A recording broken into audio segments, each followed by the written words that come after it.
Hi welcome back my YouTube channel video. So guys, ಏನು ಗೊತ್ತಾ, ನಾನು ಭಾಳ ದಿನಗಳಾಗಿತ್ತು ಯೂಟ್ಯೂಬಿಗೆ ಚಾನಲ್ಗೆ ವಿಡಿಯೋಸ್ನ ಅಪ್ಲೋಡ್ ಮಾಡ್ದೇ ಇರೋದಕ್ಕೆ. ಕಾರಣ ಏನಪ್ಪ ಅಂದರೆ ಸ್ವಲ್ಪ ಟೈಮ್ ಸಿಗ್ತಾ ಇರಲಿಲ್ಲ. ಸೊ ಹಾಗಾಗಿ ವಿಡಿಯೋಸ್ ಮಾಡೋಕ್ಕಾಗಲಿಲ್ಲ.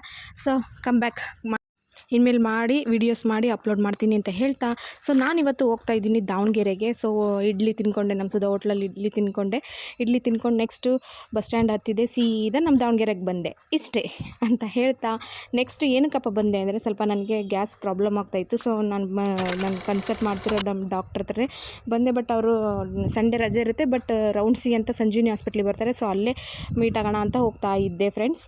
ಸೊ ಇದು ನಮ್ಮ ಕಾಲೇಜ್ ರೋಡು. ನನಗೆ ನೋಡಿ ಎಷ್ಟು ಖುಷಿ ಅನಿಸ್ತಿದೆ ಅಂದರೆ, ಈ ಕಡೆ ಹೋದರೆ ಇದು ನಿಜಲಿಂಗಪ್ಪ ಬಡಾವಣೆ ಹತ್ರ ಬರುತ್ತೆ, ಮಾನಸ ಕಾಲೇಜ್ ಅಂತ ನಾನು ಓದಿದ್ದು. ಫೈನಲಿ ಸಂಜೀವಿನಿ ಹಾಸ್ಪಿಟ್ಲಿಗೆ ಬಂದೆ. ಈ ಹಾಸ್ಪಿಟ್ಲು ಕೇಳೋದಾದರೆ ಸಚ್ ಎ ಗುಡ್ ಹಾಸ್ಪಿಟಲ್ ಅಂತಲೇ ಹೇಳ್ತೀನಿ, ಅಷ್ಟೇ ಹೈಜಿನಿಕ್ ಆಗಿತ್ತು. ಸೊ ತೋರಿಸ್ಕೊಂಡು ಅದೇ ನಂತರ ಇಲ್ಲಿ ಪಾರ್ಕ್ ಇತ್ತು. ನಮ್ಮ ಕಾಲೇಜ್ ಹತ್ರನೇ ಯಾವಾಗಲೂ ಈ ಪಾರ್ಕ್ ಇರುತ್ತೆ. ಸೊ ಮನಸ್ಸಿಗೆ ತುಂಬಾ ನೆಮ್ಮದಿ ಅನಿಸುತ್ತೆ ಗಾಯ್ಸ್. ನನಗಂತೂ ಖುಷಿನೇ ಕೊಡ್ತು. ಸೊ ಹಾಗಾಗಿ ಒಂದು ಸ್ವಲ್ಪ ಕೂತ್ಕೊಳ್ಳೋಣ ಅಂತ ಬಂದೆ. ಸೊ ಡಾಕ್ಟ್ರು ಬರೋದು ಸ್ವಲ್ಪ ಲೇಟ್ ಆಗುತ್ತೆ ಅಂದು ಅವರು ಪ್ರಿಸ್ಕ್ರಿಪ್ಷನ್ಸ್ ಲಾಸ್ಟ್ ಟೈಮ್ ಕೊಟ್ಟಿದ್ರಲ್ಲ ಅದನ್ನೇ ಮೆಡಿಸಿನ್ಸ್ನ ತೊಗೊಂಡೆ. ಸೊ ಇದಿಷ್ಟಕ್ಕೆ 500 ಆಯಿತು ಗಾಯ್ಸ್. ಸುರೇಂದ್ರ ಡಾಕ್ಟ್ರ್ ಅಂತ ಯಾರಿಗಾದ್ರೂ ಗೊತ್ತಿದ್ದರೆ ಕಮೆಂಟ್ ಮಾಡಿ ಪ್ಲೀಸ್, ಆಯಿತಾ. ದಾವಣಗೆರೆಯಲ್ಲಿ ಸುರೇಂದ್ರ ಡಾಕ್ಟ್ರು, ಸುರಕ್ಷಾ ಹಾಸ್ಪಿಟ್ಲು, ತುಂಬಾ ಚೆನ್ನಾಗಿ ನೋಡ್ತಾರೆ. ನನಗಂತೂ ಎಸ್ಪೆಷಲಿ ಲೈಕ್ ಎ ಗಾಡ್ ಇದ್ದಂಗೆ. ಯಾಕಂದರೆ ನನಗೆ ಡೆಂಗ್ಯೂ ಆದಾಗ 2 ಡಾಕ್ಟ್ರ್ ಹತ್ರ ತೋರಿಸಿದ್ರು ನನಗೆ ಹುಷಾರಾಗಲಿಲ್ಲ. ಇವ್ರ ಹತ್ರ ತುಂಬಾ ಹುಷಾರಾಯಿತು. ಸೊ ಹಾಗಾಗಿ ನಾನು ಇವ್ರನ್ನೇ ಕನ್ಸಲ್ಟ್ ಮಾಡೋದು. ಏನೇ ಇದ್ರೂ ನನಗೆ ಪದೇ ಸ್ವಲ್ಪ ಗ್ಯಾಸ್ ಆಗ್ತಾ ಇರುತ್ತೆ. ಆವಾಗ ಇವ್ರ ಹತ್ರನೇ ಬಂದು ನಾನು ಈ ಥರ ಮೆಡಿಸಿನ್ಸ್ ತಗೊಳ್ತೀನಿ. ಸೂಪರಾಗಿ ಇರುತ್ತೆ ಇವ್ರ ಹತ್ರ ಮೆಡಿಸನ್ಸು, ಹಾಗೆಯೇ ಎಲ್ಲೂ ಸಿಗೋಲ್ಲ ಮತ್ತು ಅವ್ರ ಹತ್ರ ಬಿಟ್ಟರೆ. ಸೊ ತಗೊಂಡು ಸ್ವಲ್ಪ ಹೊತ್ತು ಕೂತ್ಕೊಂಡು ನೆಕ್ಸ್ಟ್ ಏನಪ್ಪ ಅಂದರೆ ಖುಷಿ ಅನ್ನಿಸ್ತು, ಭಾಳನೇ ಖುಷಿ ಅನಿಸ್ತು. ಪಾರ್ಕಲ್ಲಿ ಕೂತ್ಕೊಂಡಿದ್ದಕ್ಕೇನೋ ಒಂಥರ ನೆಮ್ಮದಿ. ಇದೇ ಥರನೇ ಪಾರ್ಕು ನಮ್ಮ ಹಳ್ಳೀಲಿ ಇದ್ದಿದ್ರೆ ಎಷ್ಟು ಚೆನ್ನಾಗಿರ್ತಿತ್ತಲ್ವಾ.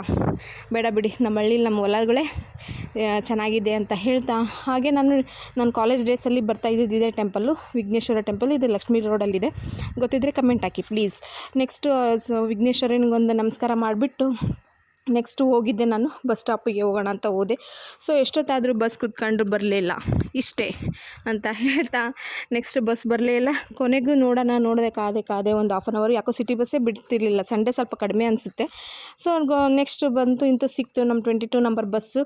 ಸೊ ಹತ್ಕೊಂಡು ಸೀದಾ ಬಂದು ಅದೇ ರೀತಿ ಮತ್ತೆ ಒಂದು ಶಟ್ಲ್ ಗಾಡಿ ಸಿಕ್ತು ಹರಿಹರದಿಂದ ಸೀದಾ ಬಂದು ನೆಕ್ಸ್ಟ್ ಊರಿಗೆ ಹೋಗೋಣ ಅಂತ ಬಂದೆ. ಅಲ್ಲೊಂದು ಪ್ರಮೋಷನ್ ವಿಡಿಯೋ ಇತ್ತು, ಚಿಕ್ಕದ ಅಂಗಡಿಗೆ ಹಂಗೆ ಮಾಡಿಕೊಡಿ ಅಂತ ಹೇಳಿದರು. ಸೊ ಹಾಗಾಗಿ ಮಾಡೋಣ ಅಂತ ಹೊರಟಿದ್ದೆ. ನನ್ನ ಫ್ರೆಂಡ್ದು ಏನೋ ಒಂದು ಗೊತ್ತಿಲ್ಲ, ಸಂಡೇ ಒಂಥರ ಹ್ಯಾಪಿ ಮೂಮೆಂಟ್ ಅನಿಸ್ತು. ಅವೆಲ್ಲ ಡೇಸ್ ನನ್ನ ಕಾಲೇಜ್ ಡೇಸು, ವಿಘ್ನೇಶ್ವರನ ದೇವಸ್ಥಾನಕ್ಕೆ ಹೋಗಿದ್ದು, ಪಾರ್ಕಲ್ಲಿ ಕೂತ್ಕೊಂಡಿದ್ದು, ಅವೆಲ್ಲ ನನಗೆ ತುಂಬಾ ಖುಷಿ ಕೊಡ್ತು. ನೆಕ್ಸ್ಟ್ ಸೀದಾ ಮತ್ತೆ ಬಂದಲ್ಲ ಹೊಟ್ಟೆ ಹಸಿತು, 2ನೇ ರೌಂಡ್ ಮತ್ತೆ ಸುಧಾ ಹೋಟ್ಲಲ್ಲಿ ಪಲ್ಯ ತಿಂದೆ ಅಂತ ಹೇಳ್ತಾ, ಯಾರೆಲ್ಲ ನನ್ನ ವ್ಲಾಗ್ನ ನೋಡ್ತಿದ್ರು ಲೈಕ್ ಮಾಡಿ, ಶೇರ್ ಮಾಡಿ, ಕಮೆಂಟ್ ಮಾಡಿ.